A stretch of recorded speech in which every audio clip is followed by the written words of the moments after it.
14h-16h, Brigitte Lahaie, Sud Radio. Bonjour à tous, nous sommes ensemble durant ces 2 heures sur Sud Radio, de la passion à l'amour. Comment on arrive à passer d'une passion à une relation d'amour ? Eh bien, peut-être d'abord, il faut savoir que notre passion amoureuse est une relation possible, mais n'est peut-être qu'un feu de paille.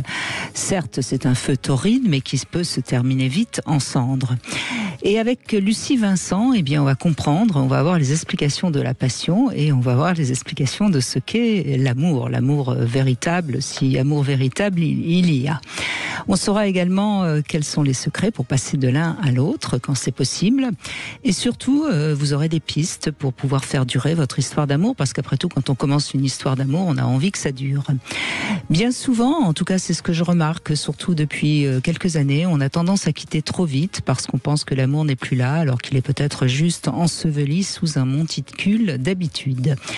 La vie à deux, c'est pas simple, mais il est possible de faire durer son histoire d'amour et c'est la bonne nouvelle du jour. C'est en tout cas le programme que Lucie Vincent nous propose aujourd'hui. Et si vous êtes en panne de désir ou en train de vous demander si ça vaut la peine de continuer, eh bien, venez nous rejoindre. Vous aurez votre réponse et notre numéro, bien sûr, 0826 300 300. Bonjour Lucie Vincent. Bonjour Brigitte. Bonjour à tous. Merci d'être avec nous. Vous êtes neurobiologiste. Vous avez énormément écrit sur l'amour et ce qui se passe dans notre cerveau. Et j'ai l'impression que ce dernier livre qui vient de sortir, Le cerveau des amoureux, aux éditions Odile Jacob, c'est un petit peu une synthèse de tout ce que vous avez découvert depuis tellement d'années. D'une part, oui, il est vrai, mais il y a eu 20 ans entre le premier livre que j'ai écrit sur l'amour et aujourd'hui, quand je sors celui-ci, et il s'est passé beaucoup de choses en recherche. Et je pense qu'il y a 20 ans, je n'aurais pas pu écrire ce livre avec le détail que nous avons sur le mécanisme de l'amour dans le cerveau, sur les parties du cerveau impliquées, les récepteurs qui bougent tout le temps, la plasticité du cerveau amoureux, et le fait que nous avons tous un type un petit peu individuel de cerveau amoureux. Et donc, il y a beaucoup de choses à dire sur le fonctionnement et comment ranimer une histoire d'amour qui est un petit peu en faillite, oui, comme vous avez dit. Alors, sincèrement, j'aime beaucoup ce livre qui est à la fois très, très sérieux, on peut même dire scientifique.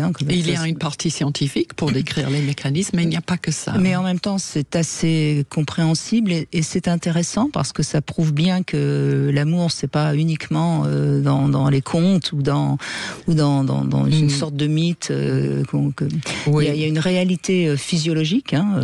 C'est ça, l'amour est là pour une raison. Ce n'est pas juste la cerise sur le gâteau de la vie, en quelque sorte. L'amour est là parce que pendant notre évolution en tant qu'espèce, on a eu besoin de cette façon de forcer deux parents à rester ensemble le temps nécessaire pour qu'un petit enfant humain qui est tellement vulnérable puisse survivre dans la nature sauvage. Un seul parent ne suffirait pas, on peut très bien l'imaginer, pour assurer l'abri, la nourriture, la protection, même contre des prédateurs mineurs comme des oiseaux par exemple. Et quand l'enfant atteint juste un tout petit peu d'autonomie pour pouvoir se lever et suivre un parent pour aller chercher un monde, oui, tout simplement marcher. C'est la première grande étape de l'autonomie de l'enfant. À ce moment-là, un seul parent est suffisant. Alors, d'où le fait qu'on dit toujours, et on pense que c'est dans les romans, mais c'est dans la vraie vie sauvage, l'amour ne dure que, les chercheurs disent, entre 18 et 36 mois. Et donc, c'est ça, c'est ce que j'appelle l'amour-passion. Voilà, ouais. c'est ça, c'est une sorte d'amour-attachement qui est plus fort que nous et qu'on ne comprend pas pourquoi d'ailleurs. Et tout d'un coup, tout doucement, ça peut se transformer en relation d'amour réelle. Et c'est ce que vous expliquez dans ce livre. Moi, ce que je trouve bien aussi dans votre livre, c'est que à la fois, il est assez ludique parce qu'il y a des tests, et puis il y a plein de love conseils. Énormément. Voilà, donc moi, je vais pas m'empêcher pendant quelques mois de piquer des love conseils de votre livre. Je vous préviens, Lucie. Ouais, à condition de citer le livre, comme vous le faites très bien toujours. Mais ce que je trouve intéressant dans ce que vous venez de dire, donc bien sûr, il y a une raison, j'allais dire, d'évolution de l'humain, pour qu'on reste amoureux pendant 18 mois ou voire maximum 3 ans. Mais aujourd'hui, on voit de plus en plus de femmes, par exemple, qui font un enfant toutes seules. Ça va changer, à votre avis, le cerveau de l'humain? Ça va faire bouger l'humanité. Qu'est-ce que vous diriez, vous? Faisons un peu de science-fiction. Un peu de science-fiction, mais même pas besoin. Parce que c'est déjà le cas. On a trouvé que depuis l'invention des contraceptifs fiables, qui font qu'une femme peut choisir entre une carrière et même pas choisir, faire une carrière et avoir des enfants, elle modifie ses choix de sélection du partenaire. Alors du coup, comme elle est dans cette position de force, elle peut choisir des partenaires qui sont prêts à s'investir aussi dans l'éducation des enfants, qui vont s'occuper de l'enfant tout petit. On n'est pas obligé de choisir l'homme le plus fort, le plus macho, le plus... Et ce choix se voit aujourd'hui dans l'évolution des hommes qui ont une baisse de leur taux de testostérone de manière générale. On pense que ce fait-là, il contribue pas mal. Oui, c'est passionnant, quoi. Ça veut dire que peut-être dans un siècle, on s'aimera différemment. On s'aimera différemment, tout à fait. Peut-être, j'espère que non, parce que c'est quand même pas mal la passion. C'est dommage de perdre le côté passion, parce qu'on dénigre souvent cette partie d'une histoire d'amour en disant que ça ne dure pas, que ce n'est pas le choix du partenaire à vie qui est évident à ce moment-là, mais quand même c'est euphorique. C'est une drogue, d'ailleurs. C'est l'équivalent, vous le dites. Non, mais c'est une drogue. Je pense que c'est le drogue original dans notre cerveau. C'était pour ce fait-là que nous avons un cerveau apte à être drogué, parce qu'on avait besoin de se droguer de son partenaire pendant cette période. Mais ce serait vraiment dommage de le perdre. Et moi, j'envisage un petit peu ça comme science-fiction de l'avenir, si on voit que les choses évoluent toujours dans ce sens. D'ailleurs, aujourd'hui, beaucoup de jeunes femmes n'éprouvent pas le besoin de se caser avec un homme. Bien sûr. Absolument. Aux grandes dames des hommes, d'ailleurs, des jeunes hommes. Oui. Bon, enfin, ça, c'est pas notre sujet du jour. Il y a une autre question que je trouve intéressante à vous poser, vous, justement, Lucie Vincent, en tant que neurobiologiste. Qu'en est-il de la fidélité ou de l'infidélité? Parce qu'on entend des théories différentes, que finalement l'homme serait plus naturellement infidèle, que la femme serait plus naturellement fidèle. Qu'est-ce que vous en dites? Mais il y a des recherches récentes que je décris dans le livre sur les gènes et l'infidélité. Notre récepteur à vasopressine joue un rôle dans l'aptitude à avoir un comportement infidèle pendant une liaison avec quelqu'un. Et il y a des chercheurs qui ont mis en évidence une certaine mutation sur le gène pour le récepteur à vasopressine et le comportement infidèle. Et donc, il y a quelque chose dans certaines personnes qui fait qu'ils ont une aptitude à ce comportement-là. Mais c'est quelque chose qui est très compréhensible sur l'évolution en général, parce que tous les comportements qui donnent lieu à une progéniture qui survit, c'est un comportement réussi, c'est-à-dire ça remplit son rôle. Alors, dans le comportement du lien amoureux, tout est imaginable. On peut envisager un homme, par exemple, parce que par le fait qu'ils produisent énormément de spermatozoïdes, c'est plus une réussite pour eux que d'avoir le plus de partenaires possible, pour avoir le plus de progéniture possible, à condition qu'il y ait quelqu'un d'autre qui les élève après. De l'autre côté de la gamme des comportements, il y a des hommes qui s'investissent avec une seule femme, qui restent avec cette femme pendant toute la durée de l'éducation de l'enfant pour être sûr que son enfant, à lui, il est sûr que c'est à lui. Ils survivent. Et va survivre et de la meilleure façon possible. Mais c'est un autre comportement qui réussit. Et entre les deux, il y a toutes les possibilités. Et il n'y a pas de comportement bien et mal dans la nature. Le seul critère. Il faut toujours se rappeler que dans la nature, il n'y a rien de moral.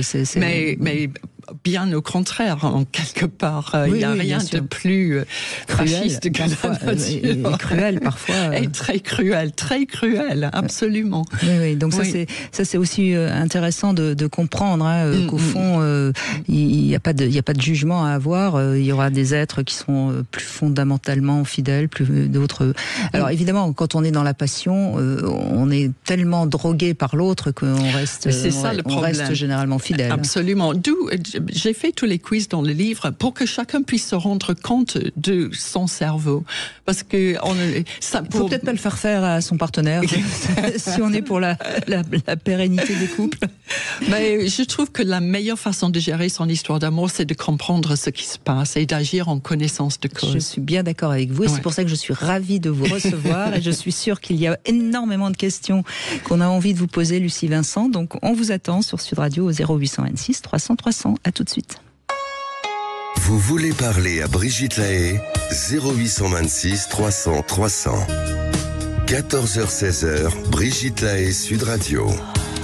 C'est Lucie Vincent qui est avec nous, neurobiologiste, et qui décode tout ce qui se passe dans notre cerveau et puis dans notre corps, bien sûr, parce que votre dernier livre était formidable aussi, c'était Tout commence avec le corps, et c'est vrai que ce qu'on ressent, le corps nous le fait ressentir, et c'est intéressant aussi peut-être de bien ressentir ce qui se passe dans notre corps, parce que quand on a des vibrations amoureuses, c'est quand même notre corle qui nous le transmet, c'est pas notre cerveau. Oui, absolument. D'où le fait de parler aussi beaucoup du sexe dans le livre, parce qu'un couple romantique, c'est un couple qui est là pour faire l'amour. Alors on ne peut pas parler du couple et du lien sans parler du rôle du sexe aussi. C'est très important.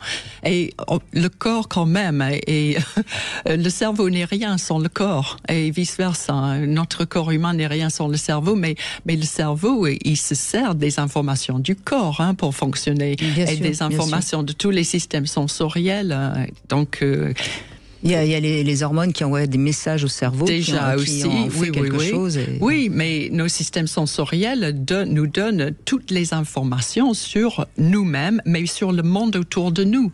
C'est-à-dire que si je n'avais pas d'yeux et d'oreilles et de doigts pour toucher, je n'aurais pas les informations qu'il faut à mon cerveau pour calculer ce que je dois faire pour le meilleur comportement possible pour la survie. Le cerveau n'est que un immense centre de contrôle pour le corps en contact avec son environnement.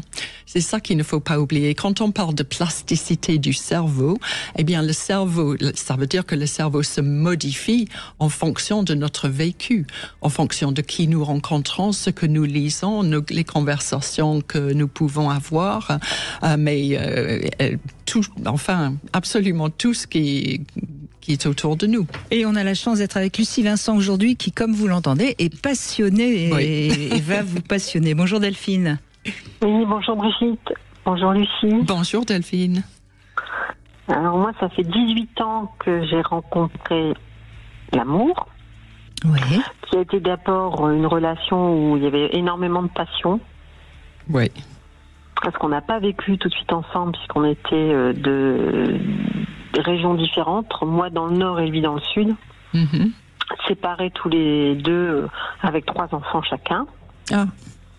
Donc pendant 2 ans, on s'est vu on essayait de se voir une fois par mois et on partageait nos vacances avec nos enfants tous ensemble. D'accord. Et le fait de ne pas vivre ensemble, vous pensez que ça a plus entretenu sur la durée la passion, oui. C'est ce que vous entendez, bien sûr. Ah oui.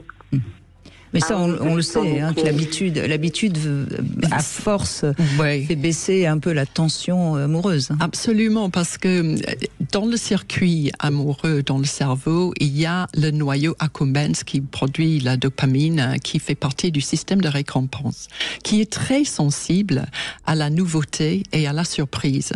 Et d'ailleurs, il y a une partie du livre qui est consacrée à donner des recettes pour restimuler ce noyau.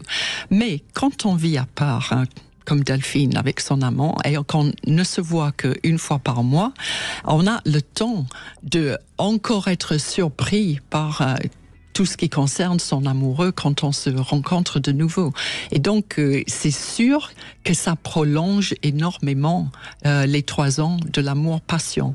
Mais est-ce que vous allez nous raconter que c'est fini maintenant, Delphine, ou pas? Non, pas du tout. C'est justement le sujet, l'amour-passion et l'amour après. Moi, je me reconnais bien là-dedans. Enfin, ma relation, on a vécu, oui, en effet, séparés pendant un peu plus de 2 ans, où on avait cette excitation de se retrouver. Puis il y a le rêve, l'imagination, le fait d'attendre l'autre. Et après, quand on a décidé de vivre ensemble, après, il y avait quand même une crainte, puisque là, c'était de vivre ensemble, c'est-à-dire se voir au quotidien, partager le quotidien, créer des routines, et on était anti-routine tous les deux, donc c'est vrai qu'il y avait une peur quand même de savoir si on allait savoir vivre ensemble. Et alors, qu'est-ce qui s'est passé? Eh bien, écoutez, ça a été un réel plaisir. Donc c'est toujours un réel plaisir, n'utilisez pas l'imparfait. Et ça fait combien de temps que ça dure? Ça fait 15 ans que... plus de 15 ans maintenant. Que vous vivez carrément ensemble. Qu'on vit ensemble, voilà. Ah, mais c'est formidable. On s'est mariés au bout de 5 ans. On se connaissait, ça faisait 5 ans, on a décidé de se marier. Donc là aussi, moi, mon premier mariage, j'ai pas eu un beau mariage. Donc j'avais vraiment envie d'avoir un beau mariage. J'avais plus de 40 ans, mais voilà, j'ai eu un très beau mariage. Mais vous avez le droit quand même, ne vous excusez pas. Oui, mais il y a des gens, vous savez, il y a des gens qui vont trouver ça absurde. Non. De vouloir faire un grand mariage à 40 ans, d'avoir une belle robe.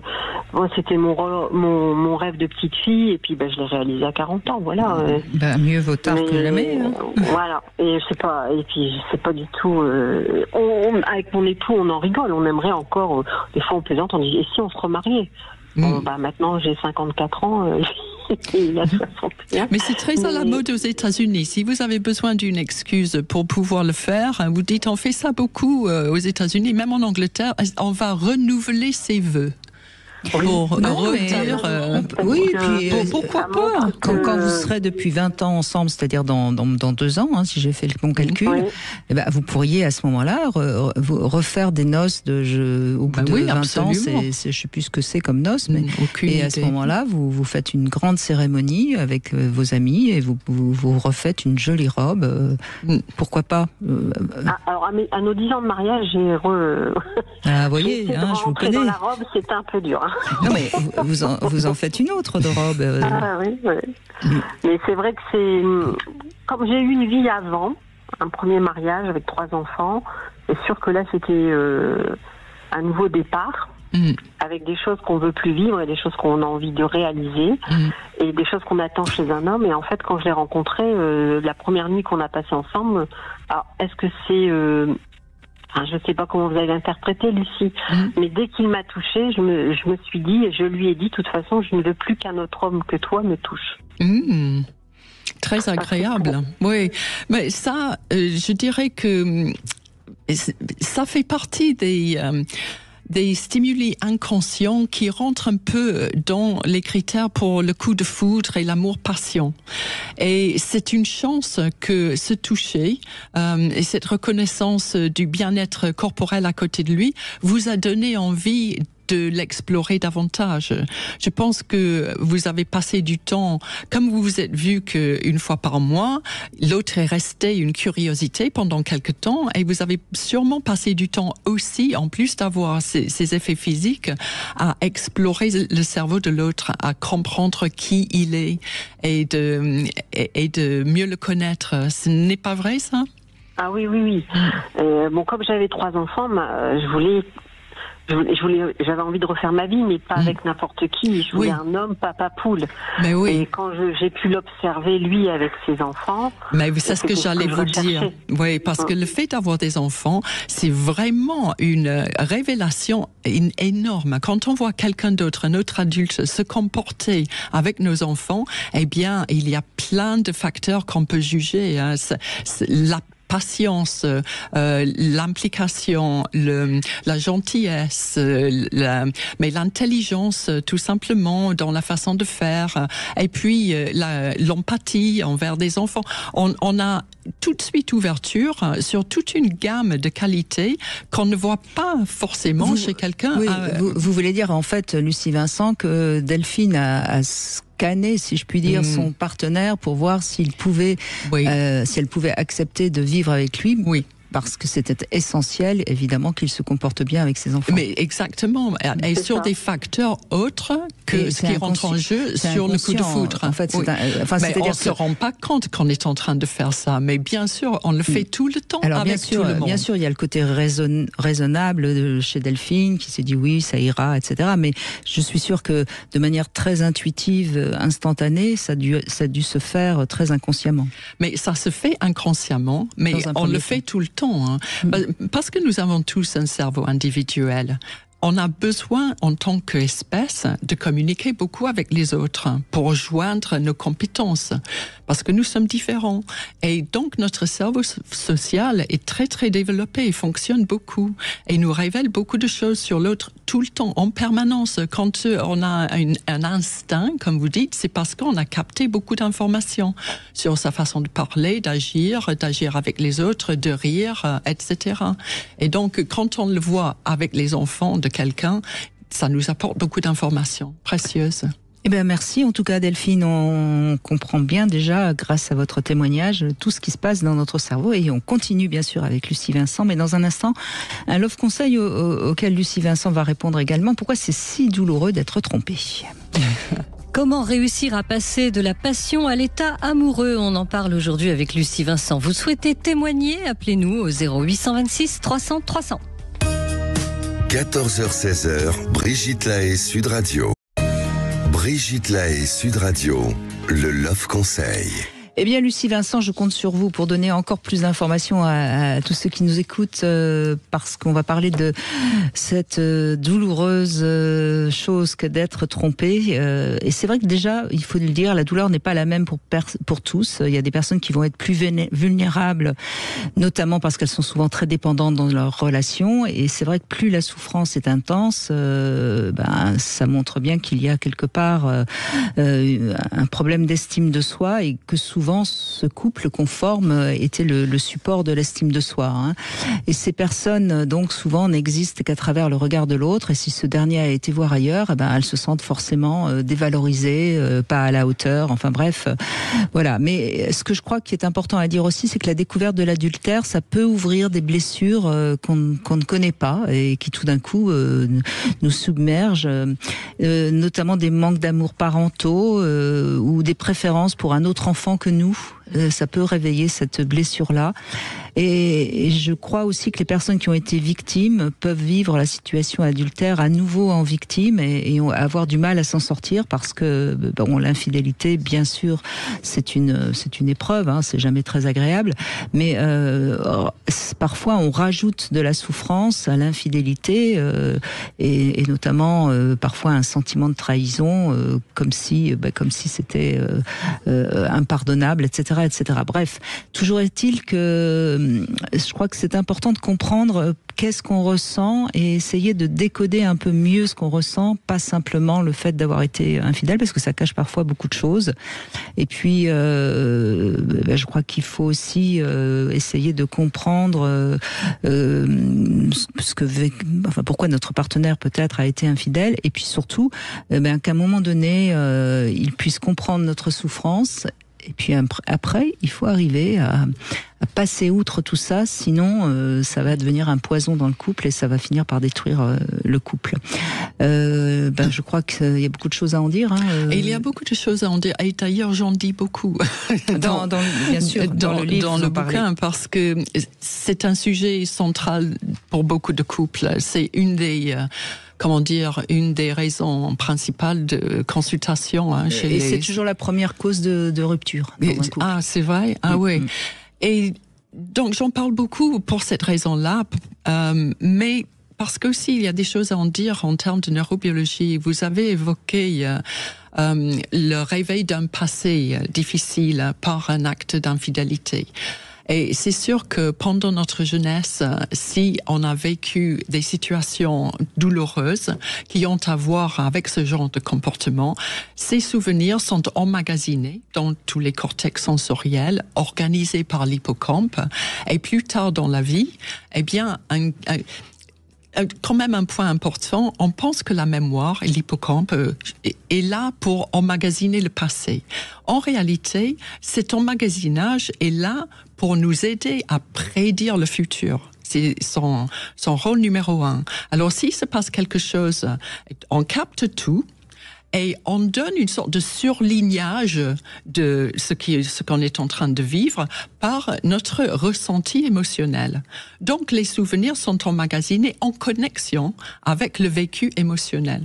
Donc, plus tard dans la vie, si quelque chose se passe de manière semblable, où on voit le même son de voix, la même déception, le même comportement visible, et ça éveille donc la même émotion négative qui va avec. Notre cerveau inconscient nous avertit, c'est un danger. Absolument, prudence. Donc la douleur.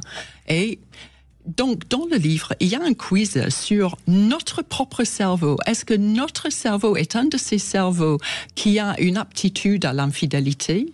Et celui de notre partenaire aussi, est-ce qu'il a une aptitude à l'infidélité? Par des questions qui nous permettent de nous regarder avec un objectif un peu extérieur, se dire « Ah oui, ok ». Et avec les réponses de chaque question, je donne les explications. Parce qu'il faut comprendre comment on ressent l'infidélité et comment le partenaire ressent l'infidélité. Parce que c'est important, plus tard, parce que pour certaines personnes, l'infidélité n'est pas douloureuse. Ça n'a pas vraiment un coût ou une incidence majeure sur le couple. Et pour d'autres, c'est majeur et ça a beaucoup d'importance. Donc, c'est important de savoir, moi, j'ai quel type de cerveau et mon partenaire a quel type de cerveau. Mais il y a un autre aspect de l'infidélité sur lequel on parle beaucoup aujourd'hui, c'est la génétique, parce que il y a donc des personnes avec la mutation sur le gène pour le récepteur de la vasopressine, donc avec la mise en place dans son cerveau d'un comportement plus apte à regarder ailleurs, mais en même temps, pour qui ça n'a pas trop d'importance. C'est quelqu'un qui passe de partenaire en partenaire sans s'investir émotionnellement. Et puis, il y a d'autres personnes qui ont un comportement infidèle, mais qui s'investissent émotionnellement en même temps. Donc, quel est son type de cerveau? Il faut comprendre ça aussi pour savoir, est-ce que c'est pardonnable? Est-ce que ça ne porte pas à conséquence pour le couple? Ou est-ce que ça va être quelque chose de très difficile à surmonter et à dépasser? C'est compréhensible ce que j'ai dit? C'est en tout cas compréhensible dans le livre qui s'appelle Le cerveau des amoureux aux éditions Odile Jacob. Non, je vous ai suivi, mais c'est vrai que ça demande un peu de concentration. Absolument, absolument. On donne la parole à Fabrice qui est avec nous. Bonjour Fabrice. Bonjour Brigitte, bonjour Lucie. Bonjour Fabrice. Vous avez compris ce que nous a dit Lucie, je suppose, Fabrice? Pas tout, mais... Oh mince, oh là là. Oui, mais je recommence. Non, il y a beaucoup d'informations. Non, mais parce qu'en fait, c'est chaque être humain, et ça, je crois que c'est vraiment important, et je ne cesse de le rappeler, est un individu, et donc il faut comprendre les différents paramètres pour comprendre chaque personne. Oui, comment est construit mon cerveau et c'est pour ça que le cerveau de mon partenaire. Ce que nous a expliqué Lucie n'est pas si simple, parce que il y a plusieurs paramètres qui entrent en cause.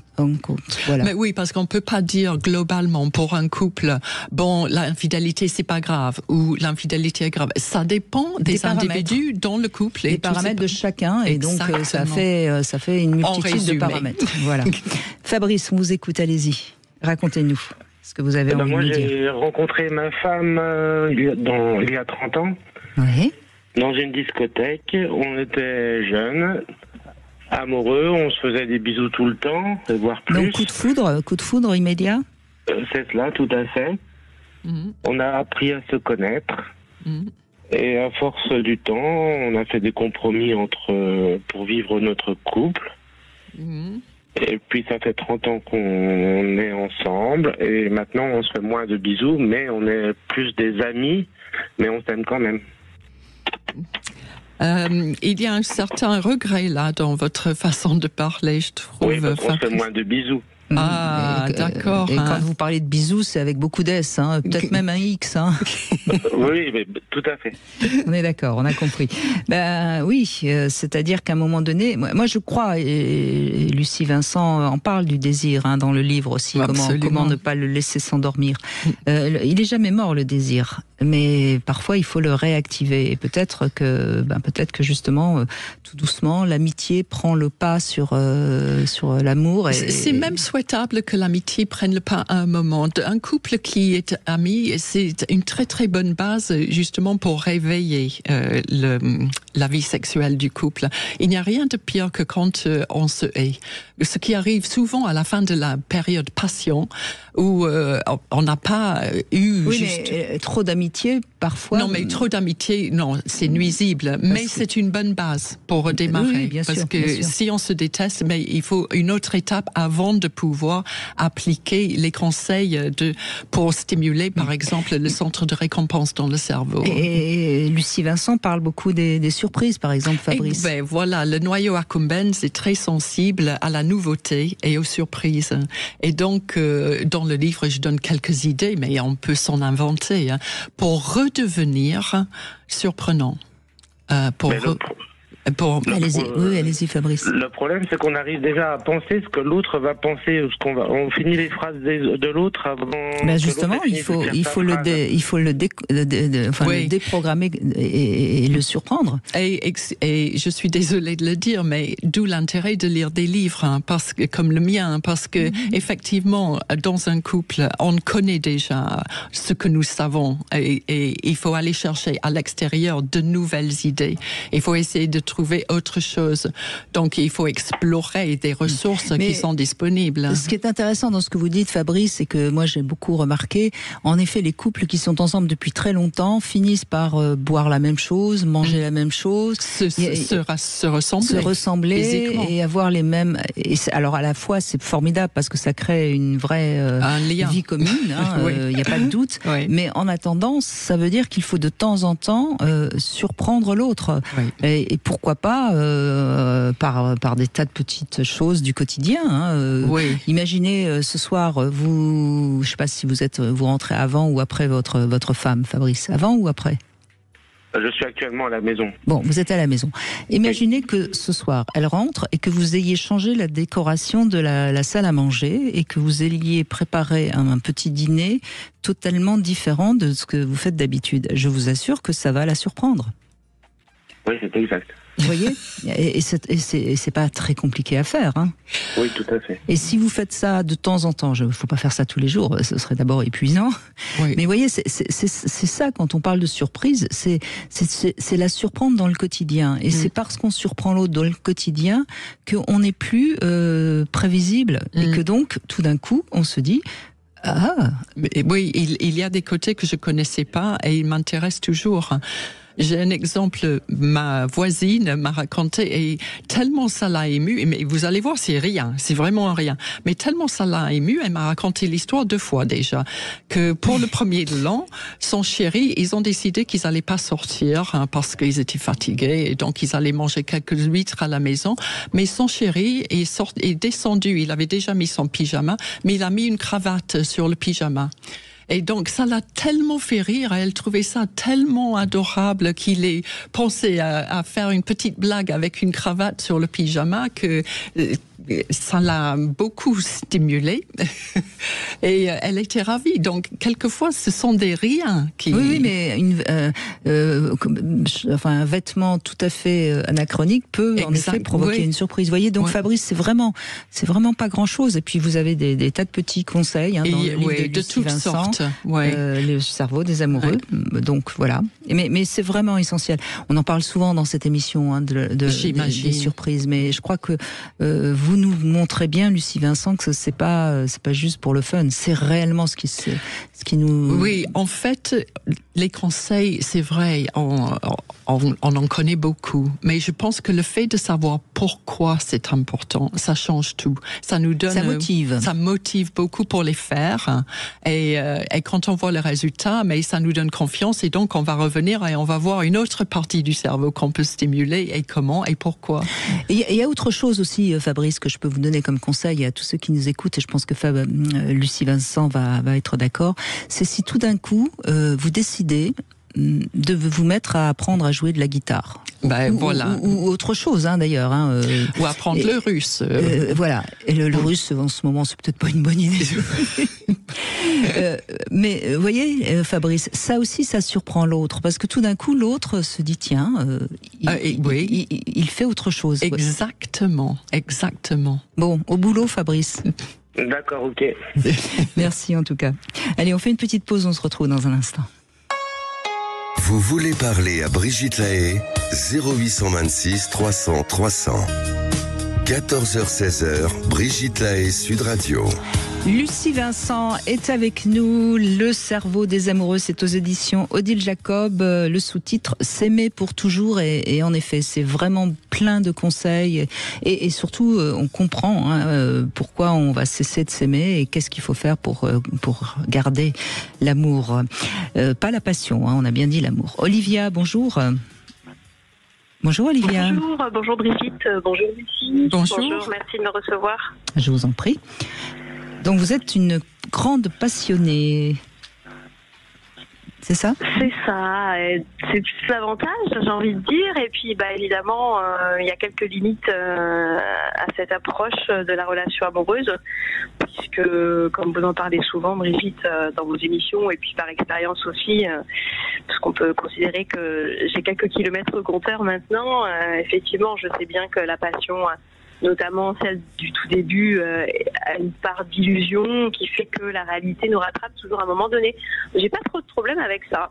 Mais non, mais c'est pas grave. Oui. Ça, si. Il faut au contraire la vivre d'autant plus à l'instant présent, et puis pas projeter trop de futurs possibles. Enfin, il me semble, non ? Qu'est-ce que vous diriez, Lucie Vincent ? Mais je pense que c'est très agréable à vivre, mais quand ça s'arrête, il faut comprendre que c'est une étape. C'est là où l'émission me questionne aussi beaucoup, puisque dans la part de nos idéaux qui sont importants aussi dans ce qui nous oriente vers nos choix, etc., même si on sait que les idéaux sont toujours quand même en décalage un peu avec la réalité, malgré tout, je n'aime pas dire que la passion s'arrête. Je suis pas tout à fait d'accord avec vous. Parce que une partie de moi qui suis passionnée et qui ne peut pas ne pas être passionnée, en fait, continue de penser, de croire et même d'espérer que cette passion-là, même si elle est moins illusoire qu'au début, il y a quand même matière, en ayant conscience, en la cultivant, en prenant soin, en se connaissant de mieux en mieux et en évoluant aussi au cours par exemple, d'une relation longue durée, on évolue beaucoup. On peut évoluer, ou plus tout, mais on peut espérer qu'en tout cas, la rencontre avec l'autre nous transforme. En tout cas, moi, c'est ce que je recherche. Mais je pense que ça c'est vrai. En moi, mais non, mais Olivia, ça c'est vrai. Tout homme que vous rencontrez, avec qui vous vivez quelque chose de passionnel, vous transforme, et vous n'êtes pas la même aujourd'hui que vous étiez il y a 20 ans. Mais après tout, pourquoi pas ne croire que ça va durer, tout en étant un petit peu consciente de toute façon que c'est une croyance qui vous fait du bien. Et puis, par ailleurs, il faut être bien d'accord sur ce que nous sommes en train d'utiliser comme mot pour la passion, parce que qu'on soit passionnément passionné par quelqu'un, on peut l'être toute sa vie, on peut trouver cette personne formidable et trouver des raisons d'admiration et de très très bonne entente et se dire passionné. Mais quand je parle de l'amour passion, c'est vraiment l'amour où on est maladivement jaloux dès que la personne s'intéresse à quelqu'un d'autre, où on ne voit absolument pas ses défauts, qu'on l'idéalise et qu'on devient addict du partenaire. Ce sont les 3 symptômes qui interviennent dans cette période du début de l'amour passionnel, qui est l'amour biologique, entre guillemets, le lien biologique pour la survie. Mais ça peut donner lieu à un type d'amour que vous décrivez avec votre partenaire qui peut effectivement, et tout ce que vous avez dit sur le fait de le cultiver, mais c'est justement de ça qu'on est en train de parler. Donc, je suis d'accord avec vous que vous pouvez continuer à être passionné par votre partenaire pendant toute votre vie. Hein. Je ne suis pas du tout en train de dire que nous passons de quelque chose de fun à quelque chose de laborieux. Ça ne doit pas du tout être comme ça, non. mais cet état, voyez, cet état où on est totalement, enfin, je veux dire, obnubilé. Juste l'idée qu'il va arriver dans 5 minutes nous met dans des états totalement euphoriques. Ça, c'est quand même pas quelque chose qui va durer pendant des années. Vous êtes bien d'accord quand même, Olivia? Non? Oui, non, mais tout à fait. Voilà, après, c'est ça dont parle Lucie. Je suis quelqu'un de très passionné. Oui. Effectivement, le choix des mots est important. Mais toujours, parce que quelquefois, je me suis trouvée dans des disputes qui durent 1 heure et à la fin de me rendre compte qu'on parlait de 2 choses différentes. C'est ça, c'est vrai. Donc, vous êtes ensemble depuis très longtemps? Alors, moi, actuellement, je suis célibataire. D'accord. Par contre, c'est vrai que j'ai eu une relation très longue durée. Et effectivement, on s'est séparés, entre autres, parce que la routine était telle, il n'y avait plus du tout de passion, en fait. Ça a tout éteint. Il y avait quand même des sentiments, mais il n'y avait plus du tout de flamme, en fait. C'était vraiment on-off. Et alors justement, arrivé après la naissance de votre enfant. Oui, ben justement, vous avez privilégié le couple parental. Et il vous a plus surpris, il vous a plus séduite. Enfin, j'imagine où vous êtes parti dans une relation très fusionnelle avec votre enfant. Je ne sais pas, mais voyez, il y a eu quelque chose qui n'a pas entretenu, si je puis dire, cette passion, parce que la passion dont vous parlez et qui n'est pas celle dont parle Lucie Vincent, elle peut s'entretenir, mais ça demande beaucoup de travail. Hein. Oui, enfin, j'aime pas trop qu'on dise que c'est du travail, parce que c'est pas fun, le travail. Mais moi, je dis être curieux de l'autre. Quand on fait ce qu'on aime, comme moi, c'est très fun, le travail. Oui, certes. Mais d'être curieux de l'autre, de vouloir le connaître, de l'explorer, et de comprendre pourquoi il dit qu'il se comporte, ou elle, bien sûr, comme cela, c'est juste une façon de vivre et de s'ouvrir davantage à l'autre. Plus on peut continuer dans ce sens-là, plus on a des chances de rester vraiment fortement intéressé par cette personne. Alors justement, Olivia, dans cette histoire dont vous parlez, qu'est-ce qui a manqué? Qu'est-ce qui fait que vous avez finalement mis fin parce que justement la passion avait disparu? Eh bien justement, ça m'a questionné très longtemps. Je pense savoir pourquoi. Moi, j'étais plus jeune à l'époque, mais je pense que c'est quelque chose qui reste, qui pourrait aussi risquer de se reproduire, parce qu'on apprend aussi de ses erreurs. Mais je pense que le fait qu'il n'y ait plus cette dynamique, c'est un peu tabou ce que je vais vous dire, mais un petit peu narcissique, autour de la séduction. Oui, bien sûr. Très active dans la relation, vous voyez ce que je veux dire? Et bien, du coup, ça a déséquilibré en fait l'attraction. Et je pense que la dimension narcissique, c'est ce qui n'y était plus, en fait. C'est ce qui a fait, pour ma part, étant plus jeune, que ça m'a manqué. Je me suis sentie plus vue, plus reconnue, et ça coulait des bidons, en fait, tout simplement. Mais c'est un besoin féminin très important, et beaucoup d'hommes oublient de continuer à séduire leur femme, de leur dire qu'ils la trouvent belle, de l'admirer même, hein, je dirais. Absolument, la séduction doit continuer pendant toute la vie en fait, mais se rendre visible et voir l'autre et juste faire des commentaires en permanence sur des choses positives chez l'autre pour qu'il soit stimulé, pour monter son estime de soi, pour qu'en retour il vous renvoie aussi des choses positives et qu'on entretient une sorte de cercle vertueux comme ça, bienfaisant pour le couple. Ça fait des moyens de continuer la séduction, d'être conscient qu'il faut extérioriser son regard admiratif. Et si on n'a pas de regard admiratif, on peut toujours trouver quelque chose à admirer chez son partenaire. Il faut juste le mettre dans la bonne lumière pour que ça devienne évident. Justement, Lucie Vincent, est-ce que vous êtes d'accord avec cette analyse que je fais assez souvent et que font beaucoup de sexothérapeutes, c'est que finalement, on a envie de se mettre en couple avec l'autre et pour l'attacher, pour que le lien se construise, la femme va avoir accepté des relations sexuelles et l'homme va justement beaucoup séduire la femme pour qu'elle soit sous sa coupe. Vous êtes d'accord avec ça ? C'est le jeu biologique. Hein. C'est ça, hein ? Oui. Ouais.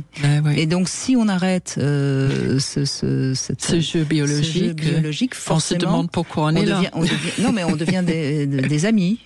On devient des amis. Oui. On se quitte parce que s'il y a même plus, plus l'amitié. Oui, mais bon, il faut se rappeler que il y a beaucoup de possibilités très larges autour du comportement amoureux chez l'être humain, fort heureusement, et on peut élargir la gamme. Oui. Mais c'est un cercle. Oui, mais il faut que les deux jouent le jeu. Il faut que les deux jouent le jeu. Et on voit bien les femmes qui arrêtent les relations sexuelles parce qu'elles ont eu des enfants et qu'elles n'ont plus envie. Et ça se respecte, mais en même temps, on sait très bien que ça fait que l'homme va s'éloigner souvent. Et si l'homme ne séduit plus la femme, c'est pareil. C'est très courant. Et quand j'ai commencé à travailler sur les mécanismes de l'amour, en réfléchissant un jour, je me suis dit, en fait, c'est curieux, si l'amour existe, c'est vraiment, ça montre que les hommes et les femmes ne sont pas faits pour vivre ensemble, parce que si on était naturellement attirés par les deux, pourquoi on aurait besoin de ce mécanisme tellement accaparant et qui nous envoie tellement d'émotions, c'est ridicule. Alors j'ai commencé à réfléchir là-dessus et je me suis dit, en fait, aujourd'hui, il est vrai que l'amour disparaît un tout petit peu. C'est un peu, l'amour est en baisse. Les jeunes ne tombent pas follement amoureux pour rester ensemble, etc. Et on voit que comme les femmes ont la possibilité maintenant de faire des enfants et de travailler, elles n'ont plus besoin d'un homme. Et comme l'attachement mère-enfant est très très très fort, et ça nous comble. Je connais beaucoup de femmes pour qui la vie tourne autour de leur enfant et qu'elles finissent toutes seules avec leur enfant. Et je pense que c'est un vrai risque dans la société aujourd'hui de ne pas laisser la place au couple d'origine où effectivement il y a. C'est surtout que ces femmes, à un moment donné, les enfants s'en vont et à ce moment-là, il y a vraiment on voit beaucoup ça aussi. Sensation de vide qui parfois les submerge, bien sûr. Triste. Et puis c'est vrai qu'on voit de plus en plus de gens qui ont envie de rester seuls. Et vous avez raison, plus de femmes que d'hommes au bout d'un certain temps. Mais oui, parce que le lien mère-enfant reste quand même très fort. Même aujourd'hui, c'est toujours les mères qu'on appelle en premier quand l'enfant est malade à la crèche ou à l'école. Et puis les enfants ont de toute façon un amour inconditionnel pour leur mère, quoi qu'on en dise. Et vice-versa. Exactement. Merci Olivia, en tout cas, merci beaucoup. On fait une petite pause et on retrouve bien sûr Lucie Vincent tout de suite après les infos. Aujourd'hui avec Lucie Vincent, nous parlons de l'état amoureux et de notre cerveau. Venez participer à l'émission au 0826 300 300. 14h-16h, Brigitte Lahaie, Sud Radio. 14h-16h, Brigitte Lahaie, Sud Radio. Alors je sais pas vous, mais moi je suis passionnée par Lucie Vincent qui est avec nous et je vous invite vraiment à découvrir son livre Le cerveau des amoureux, s'aimer pour toujours. Dans ce livre, elle nous explique tout ce qu'on sait plus ou moins, mais elle nous l'explique de manière neurobiologiste, puisque c'est votre casquette, Lucie Vincent. Puis alors, ça m'a fait sourire parce que j'ai vu sur le livre, vous avez mis une photo avec des lunettes, ça fait plus sérieux. Non, mais là, je porte des lentilles. Je les porte pas tout le temps. Bon, en tout cas, on continue à en parler avec vous et on vous donne plein de conseils pour que vous soyez heureux parce que finalement, on parle de l'amour aujourd'hui. Mais qu'est-ce qui peut nous rendre le plus heureux? C'est quand même l'amour. Et alors, pourquoi, justement? Parce qu'on est fait pour ça. Le cerveau est fait pour être bien quand on se sent protégé, à l'aise, sans danger, prêt, et puis soutenu par quelqu'un. Même les rats, par exemple, dans une expérience, on fait une petite blessure sur une patte de rat. Et on le laisse seul dans une cage et il met beaucoup plus longtemps à guérir que si on met le même rat avec la même blessure dans une cage avec plusieurs rats. D'être entouré, de se sentir soutenu. Enfin, en tout cas, soutenu. Oui, absolument. Ça renforce le système immunitaire. On sait d'ailleurs que, par exemple, pour le bien-être général, les vieux couples qui vont bien vivent plus longtemps et en meilleure santé surtout. Voilà, donc, exactement. Et on sait d'ailleurs combien de problèmes de santé on peut avoir quand on est dans une relation toxique. C'est évident, mais ça c'est le stress qui rentre en jeu. Les effets du stress sur le système immunitaire sont très très bien décrits maintenant. La peur d'être humilié, maltraité, etc. Patrick, bonjour. Bonjour Brigitte et bonjour à votre invité. Bonjour Patrick. Lucie Vincent. Alors on vous écoute, allez-y Patrick. Moi j'ai une particularité, c'est que en fait, si je peux avoir du désir pour des femmes, je ne passe à l'acte que quand je suis amoureux en fait. Que quoi? Pardon, j'ai pas compris. Quand il est amoureux. Oui, d'accord. Voilà, je n'arrive à rentrer vraiment en relation que lorsque je suis amoureux. Dans toutes les autres situations que j'ai pu connaître dans ma vie, lorsque j'étais dans du désir simple ou du simple désir, ce qui est déjà important, finalement ça ne matchait pas et ça ne fonctionnait pas et il ne se passait rien. Et les seuls. Alors qu'on comprenne bien, quand vous n'êtes pas amoureux, vous n'avez pas d'érection, c'est ça? Vous n'avez pas envie de faire l'amour? C'est-à-dire que dans la relation de séduction, ça peut bien se passer, mais je me débrouille pour que ça n'aboutisse pas. Je pense que je suis un peu un saboteur à ce niveau-là, qu'il y a quelque chose qui me gêne et qui me met dans un inconfort et qui disparaît lorsque je suis amoureux, parce que alors là, ça devient irréfragable et irrésistible. Et de toute façon, je n'ai pas d'autre choix que d'aller vers l'autre dans ces cas-là. C'est peut-être que vous avez besoin de la drogue, de la passion pour pouvoir vous autoriser la pulsion sexuelle. Exactement. Alors, je ne sais pas si c'est la passion, je serais plutôt la dimension amoureuse en fait qui est importante. C'est que j'ai déjà eu de l'attirance pour des personnes et je me suis débrouillé pour pas que ça aboutisse. En plus, quand on est un garçon, c'est plus simple, parce que généralement les femmes peuvent être entreprenantes, mais un peu moins que nous on peut l'être vis-à-vis des femmes. Et donc je suis toujours débrouillé finalement pour saboter le truc, même si j'en avais entre guillemets envie, j'en avais le désir mais pas la volonté. Donc ça n'aboutissait pas et ça n'a jamais abouti. J'ai jamais eu le coup d'un soir, j'ai jamais eu l'amour de vacances ou l'amourette ou etc. Je n'ai connu que des histoires entre guillemets sérieuses parce que dès le départ, dans les relations que j'ai pu mettre en place, assez rapidement, je savais que j'étais amoureux. Et j'avais pas que de la passion ou que du désir. À vous entendre parler, Patrick, on dirait que vous n'êtes pas en couple, que vous vivez beaucoup d'aventures. Non, du tout. Ah bon? Je suis en couple et très fidèle et sur des longues périodes. J'étais marié une première fois plus de 20 ans et là, ça fait 10 ans que je suis avec ma compagne. Mais ce que je veux dire, c'est que même dans les périodes où j'étais célibataire, finalement, je suis passé d'en couple à en couple. En fait, j'ai pas connu. D'accord, ok. Oui, mais je pense, on sait très bien quand même, quand on étudie la sexologie, Patrick, on sait très bien qu'il y a toute une part cognitive et importante du néocortex, enfin de l'intellect, pour parler plus grand public, qui fait qu'on est parfois totalement inhibé dans notre biologie, si je puis dire.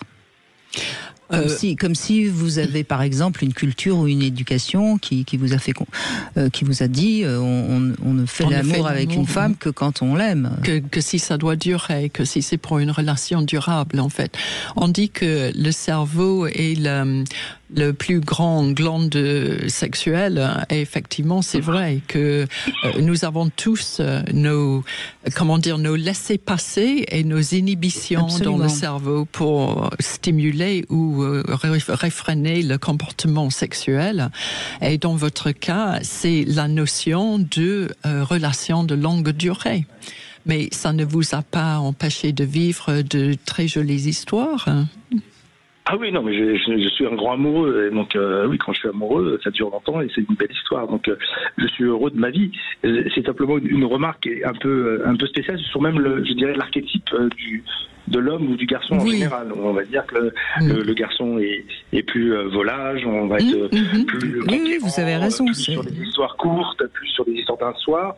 Alors que c'est pas que je me l'interdis intellectuellement, puisque je ne vois pas une barrière morale qui me l'interdirait. Et même au moment où j'étais célibataire, j'aurais même été ravi, parce que c'est toujours agréable. Mais quand je fais l'aspect rétrospectif, je m'aperçois qu'à chaque fois, je n'ai pas eu la possibilité de passer à l'acte. Et donc, soit je me dis que j'ai pas eu de bol, soit je me dis que j'étais un petit peu acteur de ça, même à mon corps défendant.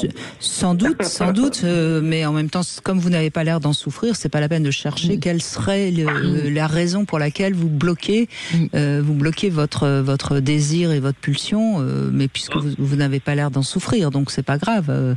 Mais il y a forcément quelque chose qui parle de vous, bien sûr. Mais tout à fait, parce que vous soulignez dans votre récit le fait que nous avons tous des types de cerveaux amoureux différents, et je crois que dans votre cas, vous avez probablement un excès de récepteurs à ocytocine dans une des parties du cerveau qui intervient dans le lien amoureux. Et nous sommes tous différents et nous avons tous des comportements amoureux différents. Et c'est juste agréable de savoir comment on fonctionne. Et là, vous dites, en regardant en arrière, vous comprenez mieux. Et je pense que c'est bien de faire un petit bilan comme ça, en regardant amoureux et ou en faisant ces quiz pour savoir comment moi je fonctionne, pour agir en connaissance de cause. Mais là, vous avez agi sans vraiment connaître votre type de cerveau amoureux, juste en suivant vos instincts, et vous avez vécu heureux. Vous avez eu des enfants, au fait ? Oui, j'ai 5 enfants. Ah bah 5 oui, donc enfants, ça va. Ouais. Mais ce qui est intéressant dans ce que vous dites, Patrick, c'est que c'est assez contradictoire par rapport aux hommes, puisque en général, on a plutôt des hommes qui font l'amour et qui ensuite tombent amoureux, tandis que vous, c'est l'inverse. Vous avez besoin, et ça, c'est vrai que c'est plutôt féminin. Oui. Dans les archétypes, encore une fois. Absolument, oui. Mais ça souligne le fait que tous les comportements existent. Il faut juste qu'on trouve ce qui nous convienne. Et justement, quand j'en échange avec de très bons amis à moi, il y a quelque chose que j'ai aussi remarqué, c'est que eux peuvent justement commencer à se lasser d'une relation ou à faire une baisse du désir d'une personne qui commence à connaître un peu trop assez rapidement.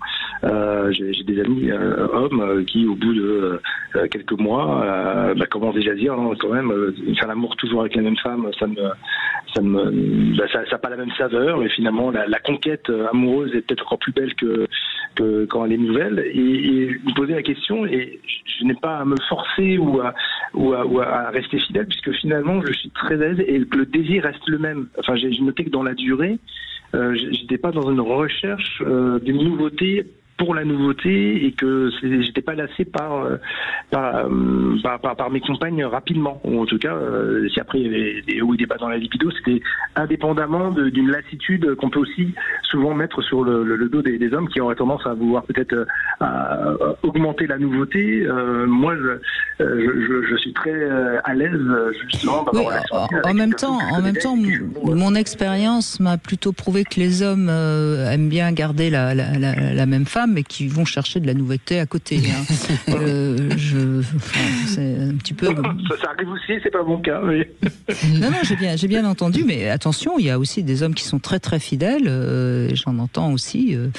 Mais encore une fois, c'est ce que dit Lucie Vincent, et c'est ça qui est intéressant, c'est que tous les paramètres sont possibles à chacun de découvrir comment on fonctionne pour être en paix avec soi-même. Et visiblement, vous assumez très très bien votre fonctionnement. Et avec son partenaire, oui. C'est surtout l'avantage. En effet, quand on se retourne et que moi j'ai un certain âge maintenant, j'aborde la cinquantaine, c'est un peu un apaisement. Et en effet, j'ai une vie qui correspond à ce que j'aime fondamentalement, donc ça me va bien. Mais c'est vrai qu'étant plus jeune, c'était plus compliqué puisque j'étais dans l'archétype de l'homme. Donc je me disais non, mais il faut que je sois plus aventureux, plus Casanova, alors qu'en fait j'en ai le désir, mais vraiment pas la volonté. Et donc même ça me rend malheureux. Et donc dans les périodes dans lesquelles je me forçais presque à sortir, au moment où j'étais célibataire, oui, j'avais des contacts avec des femmes et des bonnes relations en général, et ça se passe plutôt bien. Mais à chaque fois ça bloquait. Et à l'époque j'en étais malheureux. Avec le retour en arrière et maintenant que je me connais, je dis oui, mais forcément ça me correspondait pas à mon vrai désir profond. Donc c'était et super. Vous êtes, oui, mais comme beaucoup de personnes, on apprend à se connaître au bout d'un certain nombre d'années avec des expériences.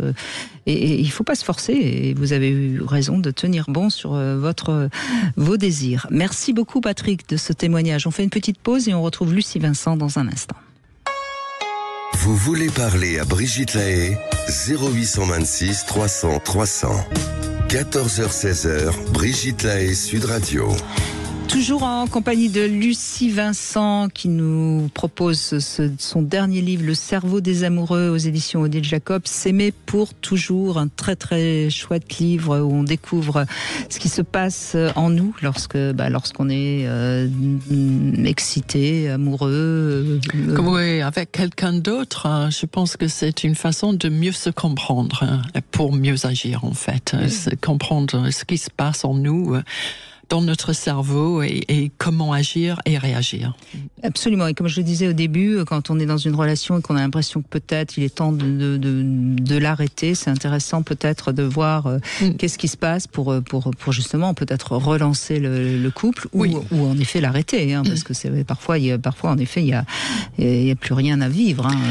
Oui, non, mais c'est vrai parce que quand on se met en liaison avec quelqu'un, on est en train de se créer un lien qui s'étend au-delà de la personne vers sa famille, ses amis, ses relations, et on crée toute une toile de réseau dans son cerveau où le partenaire est central, mais il y a beaucoup de monde autour.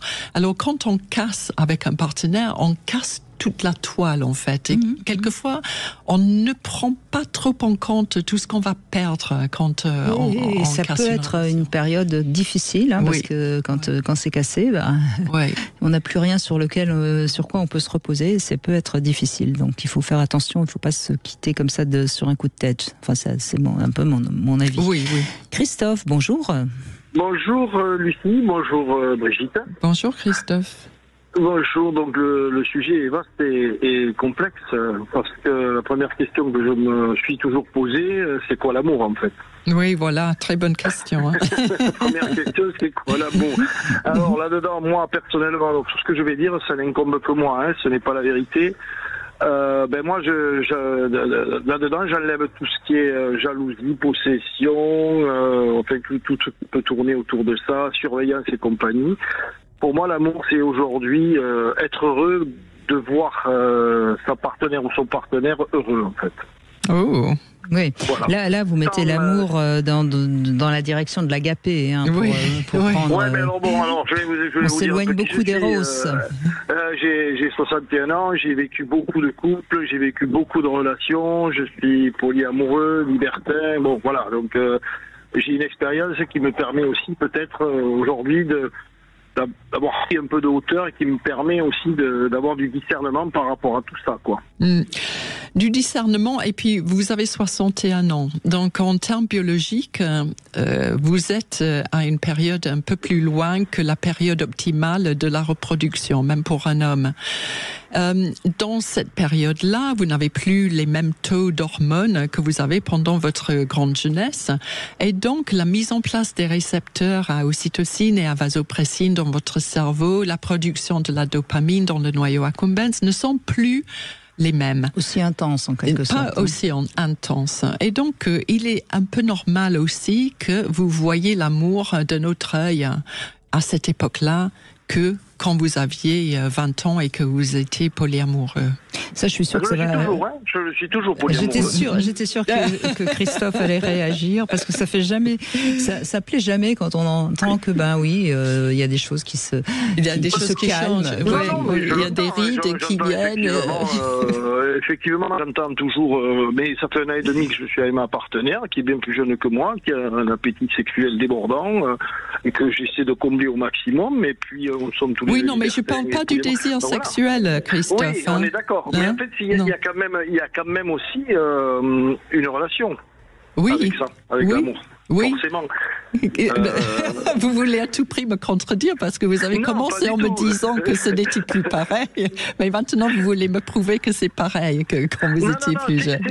Alors, je me suis peut-être mal exprimé. Non, moi je suis toujours dans l'amour, parce que moi je suis un être d'amour et de paix. Alors, ce serait que moi, le monde ne serait que ça. Donc, d'ailleurs, je suis pas forcément dans le monde, je suis pas forcément bien dans le monde dans lequel je vis. Puisque je suis aussi hypersensible, donc j'ai plein de trucs un peu comme ça qui me titillent par rapport à tous ces sujets.